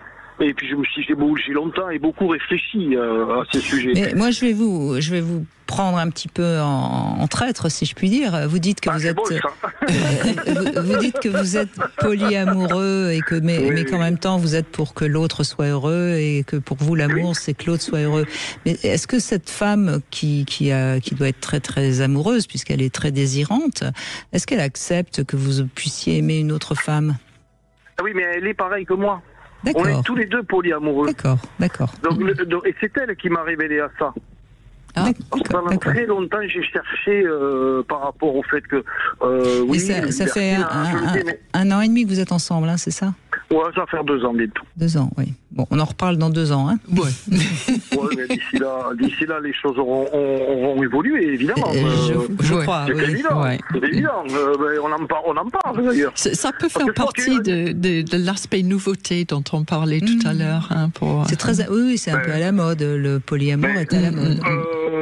Oui, alors, c'est peut-être à la mode, mais moi, c'est quand même un ressenti, Mais je n'ai pas dit que vous le... Non, mais je me permettrai... Attendez, je me permettrai pas de dire que vous faites ça parce que c'est à la mode, mais c'est à la mode dans le sens où, comme on en parle beaucoup, il y a beaucoup de personnes qui expérimentent et qui s'y trouvent bien d'ailleurs.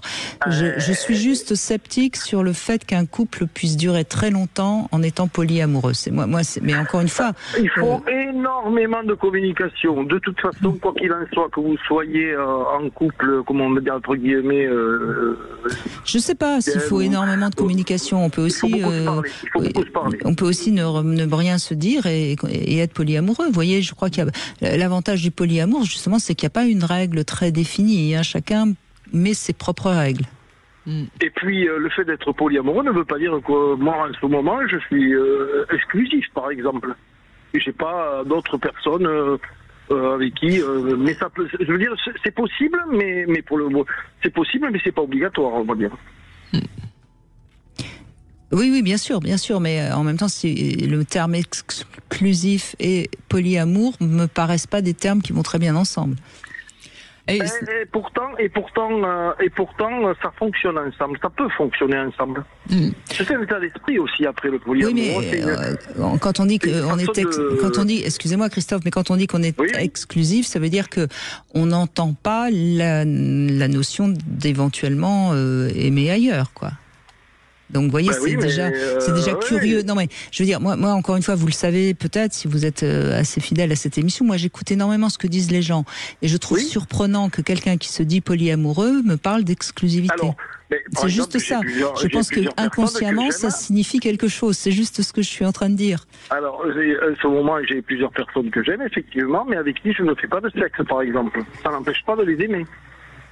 Mais je pense que ce qui est le plus pertinent, c'est la question que vous avez posée en tout début, quand vous avez dit c'est quoi l'amour. Parce que vous parlez donc, et Brigitte a relevé une sorte d'anomalie dans votre description des choses, et quand on dit amour, en fait ça couvre beaucoup de choses différentes. Et les liens qu'on crée dans le cerveau sont très variables en fonction de notre entourage. et de notre état physiologique du moment et de notre parcours par le passé. Et on peut parler d'amour avec quelqu'un, et pour quelqu'un d'autre, ça ne signifie pas une relation amoureuse. Donc, chacun interprète l'amour à sa façon. Une fois qu'on a passé cet état passionnel qui est assez universel, biologique, avec des symptômes de folie dans le cerveau, et une fois que ça s'est passé, eh bien, les relations conformes pour le reste de sa vie dépendent de sa curiosité pour la vie et pour les personnes autour de nous. Et puis, soyons clairs, Lucie Vincent, on voit des gens qui vont aimer leur animal de compagnie, on voit des gens qui vont aimer leur voiture, et parfois même plus que leur femme ou leur partenaire. Donc, on voit bien que l'amour, au fond, c'est on sait chez l'être humain, c'est une projection d'un besoin qui est fondamental. Tout à fait. Et c'est pour ça qu'on peut pas en donner une définition, puisqu'elle est tellement individuelle. On ne peut pas donner une définition. On peut parler des différents types, des différents aspects. Chacun peut apporter son expérience, mais une fois de plus, ayant chacun un cerveau individuel, nous allons vivre une histoire d'amour d'une façon différente des autres. Mais ce qui est important à comprendre, et ça c'est ce qu'on découvre grâce à vous, Lucie Vincent, c'est que c'est un besoin pour nous de projeter de l'amour sur un objet, comme disent les psys. En fait. Et l'objet, c'est parfois une personne. Et parfois, c'est vraiment un objet. Exactement. Merci beaucoup, en tout cas, Christophe, de cet échange. On va se quitter un court instant. Vous pouvez bien sûr nous rejoindre sur Sud Radio 0826 300 300, mais on se retrouve avec le Sexo Conseil. On va parler des rituels amoureux. Venez apporter votre témoignage et réagissez à l'émission en appelant dès maintenant le 0826 300 300. 14h-16h, Brigitte Lahaie, Sud Radio. Brigitte Lahaie, Sud Radio, le Sexo Conseil. Alors, Lucie Vincent, on va parler de rituel, le rituel amoureux. Je crois que c'est important parce que ça permet un petit peu d'être en confiance et de mieux se laisser aller, parce qu'on sait un peu comment ça va passer. Et il y a des personnes qui ont vraiment besoin de rituels amoureux, et pourquoi pas, puisque ça sera un bon moment pour booster la libido. Alors, il y a des éléments importants pour constituer ce fameux rituel, et j'en ai compté 3, peut-être que vous en verrez d'autres. D'abord, c'est la préparation, parce que c'est en préparant ce rituel que l'imagination est stimulée, et on sait que le désir, quand il y a de l'imaginaire, il prend beaucoup de place. Se préparer, par exemple, en mettant une crème ou des touches de parfum à des endroits stratégiques, ça peut être tout à fait excitant. Ou comme, par exemple, chercher les draps de telle couleur, parce qu'on a décidé que ce rituel, c'est que ce sera une chambre de telle couleur, enfin bref, etc. Deuxième élément, c'est évidemment l'ambiance. Donc c'est le lieu qui se transforme, si je puis dire, en temple de l'amour. Et il y a quelque chose d'un peu stimulant dans le sens où on est sensible au décor. Vous nous expliquerez tout ça après. Et puis troisième élément, l'acte, c'est-à-dire faire autrement, décider de ce qu'on va faire. Eh bien, c'est une manière de bousculer les habitudes et donc forcément de créer de la surprise et du désir. Oui, je trouve que c'est une excellente idée, le rituel de l'amour. Et puis, vous avez parlé de préparation, mais je rajouterais programmation, c'est-à-dire fixer. Ça va de soi dans ce que vous avez dit, mais comme dit Yves Salty, on programme beaucoup de choses dans notre vie, mais on programme pas quand on va faire l'amour. Et rien que d'avoir une date et une heure, je pense que ça commence déjà. Moi, je suis quelqu'un de très sensible, mais rien que de donner l'idée, ça me fait quelque chose dans le corps. Je pense que ça a un effet excitant. Alors, la préparation pour stimuler l'imagination, je pense que oui, comme vous avez dit, c'est la nouveauté parce que on se met hors de sa vie de tous les jours, donc c'est de la nouveauté, c'est quelque chose qui marche très bien sur le noyau accumbens. Le lieu que vous avez choisi, si vous allez choisir le même lieu chaque fois, ou au moins pendant quelque temps, eh bien, il y a un conditionnement aussi. On associe cet endroit et ses couleurs de drap, etc., avec le bonheur, avec le plaisir sexuel, avec la détente avec son partenaire dans des conditions bien définies. Alors, chaque fois qu'on rentre dans ce lieu, ça va être stimulant aussi. Et puis, l'acte. Je pense qu'on ne parle pas assez de l'acte sexuel, de ce que nous avons fait ensemble, ce qui nous a fait plaisir ou pas. On n'a pas le vocabulaire pour décrire ce qu'on fait. Alors plus on doit le programmer, plus on est obligé de mettre les mots et plus on va communiquer en tant que couple sur l'acte sexuel. Moi, vraiment, je trouve que c'est génial comme idée, le rituel. Eh ben merci Lucie Vincent. Oui, 10 sur 10, Brigitte. Je suis contente, j'ai une bonne note. Ça me fait bien plaisir. Ça stimule mon cerveau. Lucie Vincent, on a Vanessa maintenant. Elle a reçu ce jouet. Hein. Vous avez reçu ce jouet, Vanessa, qui s'appelle Satisfyer. Oui, mais je crois qu'on a dû faire une erreur parce que je vois Vibromasseur, Air Pump Vibrator gonflable. Je pense que c'est plutôt Vibromasseur, mais c'est pas grave. De la marque en effet Satisfyer qu'on trouve sur Concorde Love Store. Alors il est d'un joli rose, pas trop vif pour changer un peu. Et puis bien évidemment il est vibrant. Et puis alors on m'a dit qu'il était également gonflable. Alors je suis assez curieuse là, je veux savoir. Ah oui, en effet, oui. C'est ça. Bonjour Brigitte, bonjour Lucie. Bonjour Vanessa. C'est intéressant. C'est intéressant. Non, Brigitte est partie là. Attends. Je précise pour ceux qui ne me voient pas en vidéo que je teste avec la main, qu'il n'y ait pas de malentendu. Mais déjà, ça a l'air de vous subjuguer. Non mais tenez, Lucie. Quand vous appuyez sur le bouton du milieu, vous avez cette masse là qui se gonfle un peu. Alors j'imagine quand même ce que ça peut donner à un endroit particulier de notre anatomie. Voilà. Mais je laisse Vanessa nous en parler. Alors c'est un joli objet qui arrive déjà dans une boîte rectangulaire qui le protège bien. Oui. Il est très bien emballé. Donc il y a le mode d'emploi et un cordon d'alimentation. Mais parlez-nous de l'objet, Vanessa.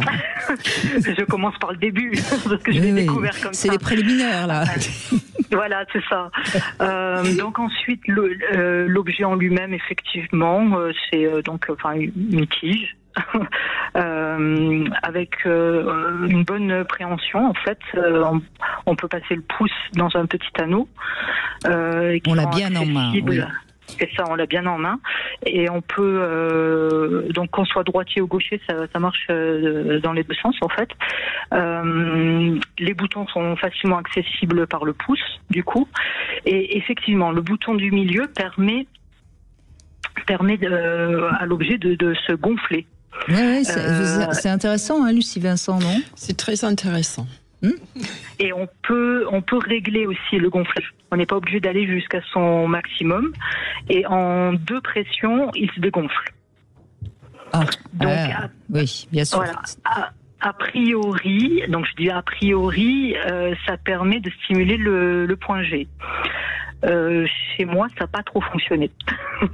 Non, c'est pas grave. Hein. Mais voilà. Franchement, là, je suis en train de continuer le test, hein, parce que moi, je suis très pro. Hein. Il y a quand même des vibrations très intéressantes. Hein. Voilà, ce qui est intéressant, c'est qu'il y a 12 vibrations. Donc, ça va de la vibration continue à douce, on va dire, à des vibrations plus intenses, continues aussi, et ensuite on passe à des vibrations en alternance, et qui sont aussi donc compatibles avec le gonflage. Bah de toute façon, l'avantage de ces objets phalliques, hein, puisque c'est une forme phallique, hein, ça ressemble un peu à un pénis, c'est qu'on peut à la fois les introduire dans le vagin ou s'en servir en vibromasseur sur le clitoris. Hein, les deux sont tout à fait possibles. Et donc la variation des vibrations, ça peut servir aussi en vibromasseur. Hein. Ça, exactement. On peut faire les deux. Sauf que moi ça fonctionne pas en fait. Alors j'étais contente d'avoir ce test à faire parce que je me suis dit ouais chouette. C'est la première fois que vous testez un jouet ? Pour vous, oui. Après, j'en avais déjà utilisé. Et qui vous ont procuré du plaisir ou pas ? Non, je suis pas très sensible en fait aux jouets, donc c'est pour ça que je me suis mais c'était quand même il y a quelques années. Donc quand j'ai eu cette proposition, je me suis dit chouette, je vais tester un jouet de dernière génération, peut-être que ça a évolué, mais je crois qu'en fait non, mais vous êtes peut-être pas à l'aise avec. Non. Oui, non, mais ça je suis sensible à l'humain. C'est ça, vous avez pas la possibilité. Il y a des femmes avec qui n'aiment pas du tout les jouets parce que ça leur procure rien, et donc en effet là votre avis est forcément négatif et c'est votre droit. Hein. Moi, je pense qu'il peut être très intéressant et puis en tout cas assez original, mais je comprends tout à fait. Donc, vous me donnez sa note et puis si elle est mauvaise, on comprendra. Hein. Après, en introduction, donc dans le vagin. Je sais pas si ça l'a fait avec d'autres personnes, mais moi j'ai trouvé ça désagréable. J'avais l'impression que ça me stimulait le canal rectal en fait. Donc et pas plus haut en fait au niveau du point G. Parce que j'avais entendu dans votre émission une auditrice qui l'utilisait et qui en était hyper contente. Et du coup, je me suis dit, chouette, je vais voir si ça marche chez moi. Mais non, toujours pas quand même. C'est pareil sur ces points-là. Hein, on est tous des individus. Et alors après, il faut quand même toujours rappeler que entre la paroi vaginale et la paroi anale, il n'y a pas une grande épaisseur. Et c'est fort probable, en effet, que vous ayez pu, de par la position ou parce que vous étiez un petit peu pas très à l'aise avec cet objet dans le vagin, que ça ait provoqué quelque chose au niveau du rectum. Hein, ça, c'est possible. Mais ne vous inquiétez pas, ça n'a rien d'inquiétant. Hein. Voilà. Après, sinon, moi, je pense que je lui ai donné 4 parce qu'il est très bien conçu. Au niveau de l'hygiène aussi, j'ai apprécié qu'il se nettoie très facilement. Au niveau de la recharge, c'est 2 petits aimants qui viennent se connecter. Et donc, du coup, on peut le passer carrément sous l'eau, en fait. Et ça, j'ai trouvé que c'était super. Mais voilà, après juste 4 parce que chez moi, voilà. Ça n'a pas. J'ai pas réagi quoi. Mais je pense que c'est pas le. Non, mais on a bien compris et c'est tout à fait. C'est vous qui l'avez testé, donc on entend bien. En tout cas, moi, je le trouve plutôt sympa. Il est pas très cher. Il est à 39 €. Ce que par rapport à la qualité de l'objet, je trouve que c'est rapport qualité-prix, il y a rien à dire. Alors, si vous voulez en tout cas vous le procurer, vous allez sur le site concordelove.fr. Vous savez, comme toujours avec ce code promo Sud Radio 15, vous avez droit à 15% de réduction si vous y allez de la part de Sud Radio, évidemment. Et donc ce vibromasseur que je remontre, il s'appelle Air Pump Vibrator gonflable de la marque Satisfyer. Et celui que j'ai en main, j'aurai le plaisir de l'offrir à l'une ou l'un d'entre vous, mais pour ça il faudra participer à l'émission et témoigner. Donc allez vous inscrire sur sudradio.fr et puis un de ces jours vous témoignez et vous recevez le jouet.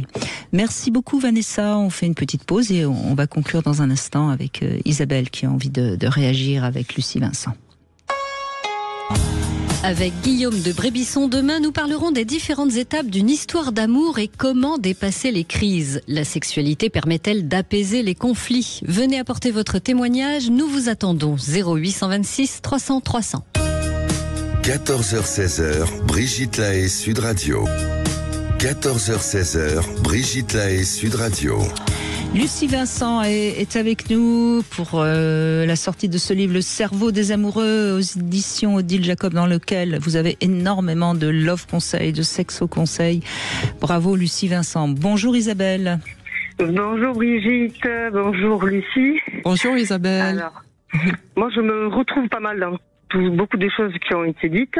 Et je me pose la question justement, comment passer de la passion à cette forme d'amour stable, même si du coup aujourd'hui je suis pas du tout dans une relation passionnée.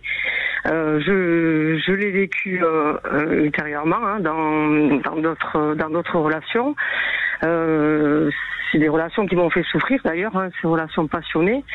Et je me suis tournée vers quelqu'un qui est très différent de moi finalement.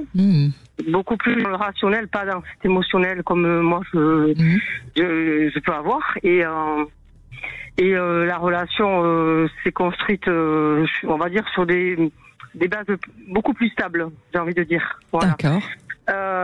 Mais aujourd'hui, je me rends compte que quand même ce côté émotionnel et passionné que j'ai, il ne le réveille pas chez moi. Donc ça, c'est un petit problème. Donc j'essaye quand même de vous l'avez quand même choisi pour ça, hein.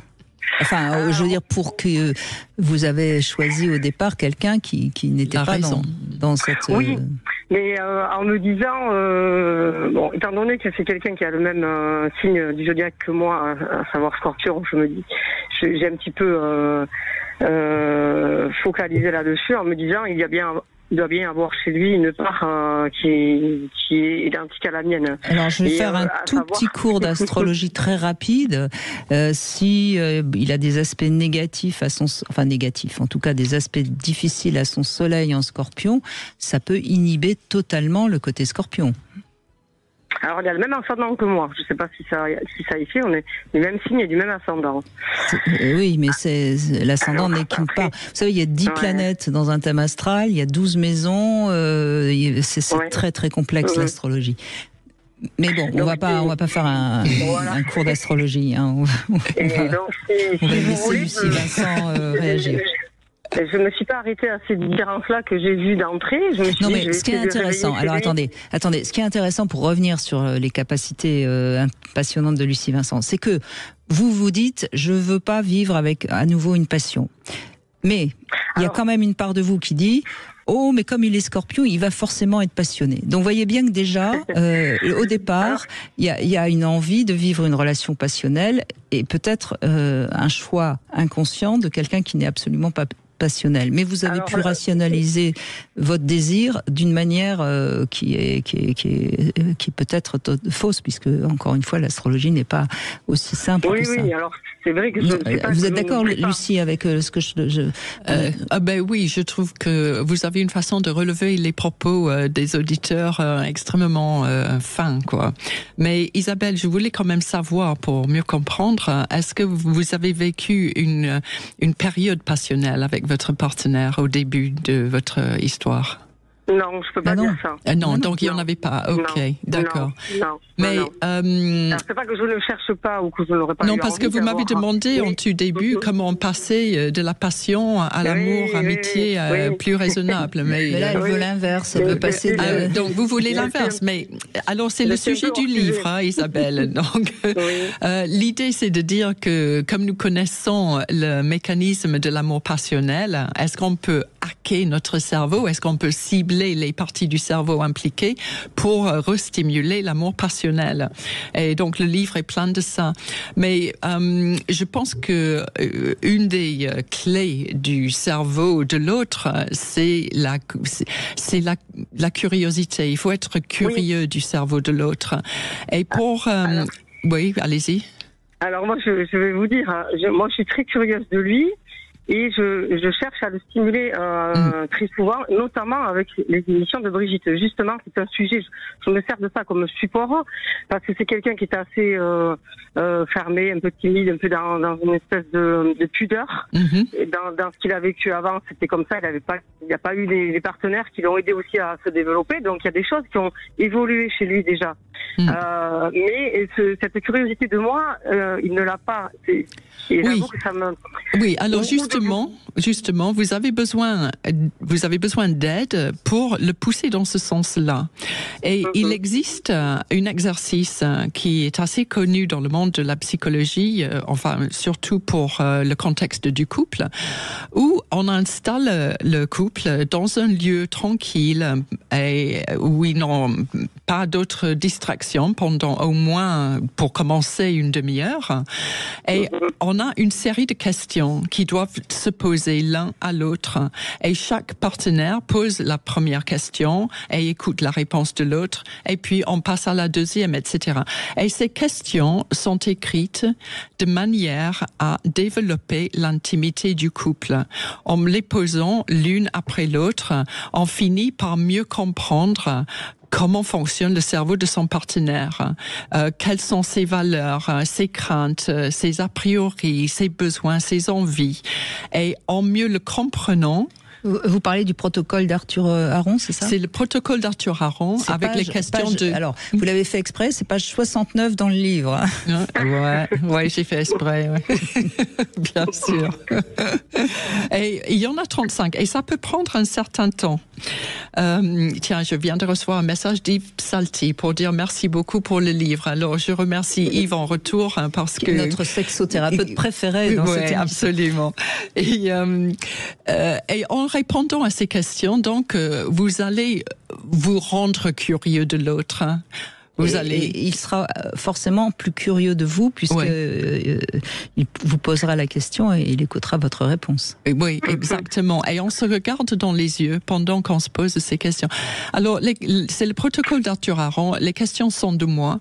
Et Arthur Aron dit que à la fin des 35 questions, il a rendu les couples amoureux par ce protocole. Et vraiment, ça vaut le coup d'essayer. Et c'est quelque chose qu'on devrait faire en tant que couple. On peut faire un petit bilan de son intérêt de l'autre et sa compréhension de l'autre. Et ça va de pair un petit peu avec cette fameuse expérience de John Gottman qui dit que quand il veut savoir si un couple va durer, il leur demande à chacun d'écrire sur un papier ce qui les attendrait chez l'autre.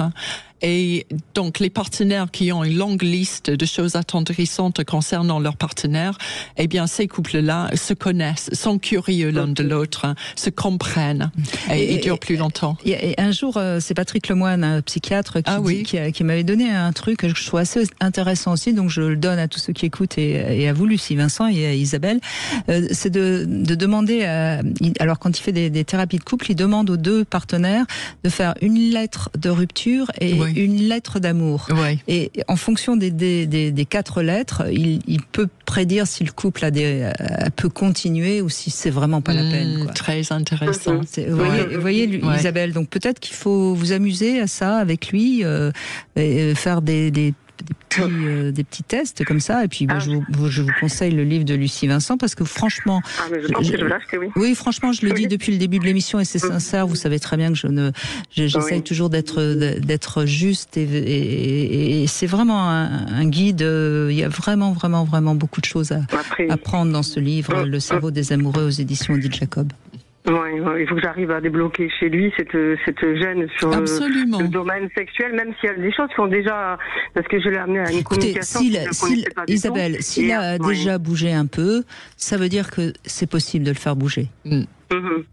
Mais il faut être patiente, mais vous avez du voilà, et puis peut-être essayer de comprendre qu'est-ce qui a bloqué, parce que quand on a trouvé la raison qui fait qu'il y a de l'inhibition chez lui, c'est plus facile de la faire dépasser. Hein.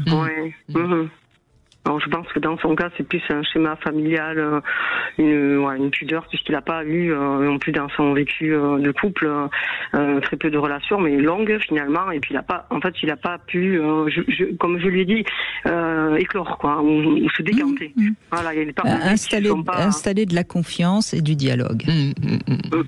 Oui, ça c'est déjà le cas, donc ça sera déjà plus facile. Oui. Très bien. Et puis je crois que vous avez quand même fait quelque chose d'intelligent, puisque vous avez beaucoup souffert dans vos relations passionnelles. Là, vous avez pris quelqu'un que vous allez façonner, donc vous avez vous gardez quand même la main mise, donc vous risquez pas trop de... Oui, j'évite la souffrance, là, ça c'est certain.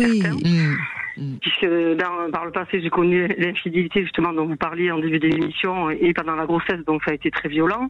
Après un couple qui s'est éteint parce qu'aussi un manque d'intérêt, un manque de communication, et là, lui, il a, j'ai envie de dire, tout à apprendre presque. Donc, et puis je suis très rassurée dans le sens où c'est quelqu'un de très exclusif comme moi. Donc ça c'est une base moi qui me rassure, et je sais même s'il y a d'autres choses à faire évoluer, au moins je suis sur un terrain où j'ai pas peur de souffrir dans cette relation, parce que je peux dormir sur mes 2 oreilles, quoi.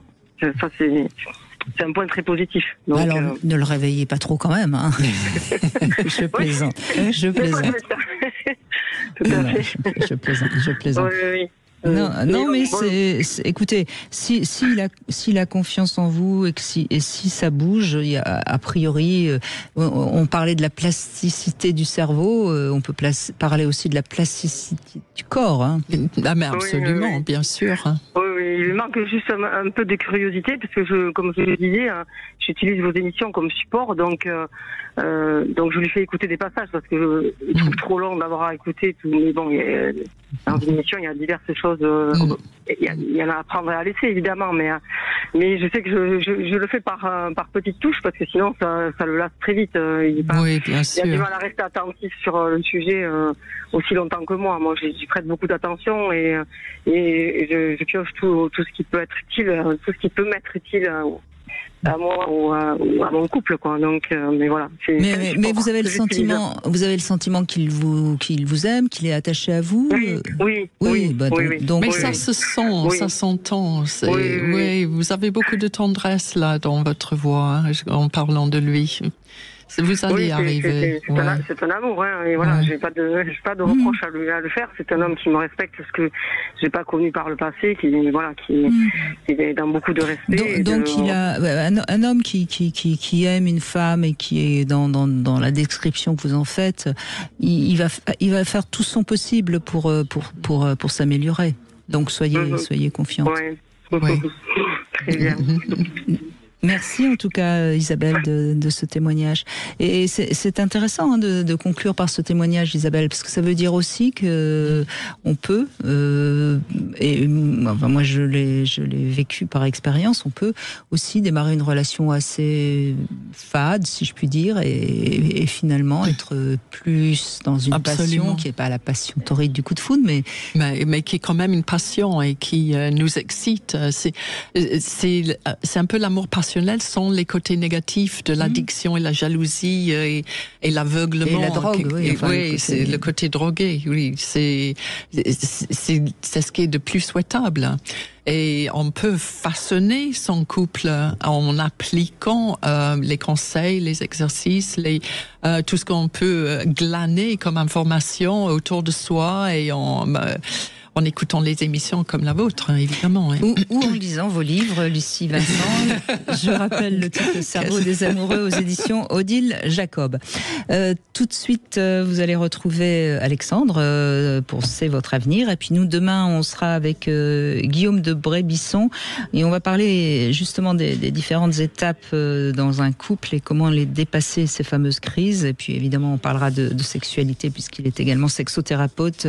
Guillaume de Brébisson. Je vous embrasse et puis je vous souhaite à tous une belle journée.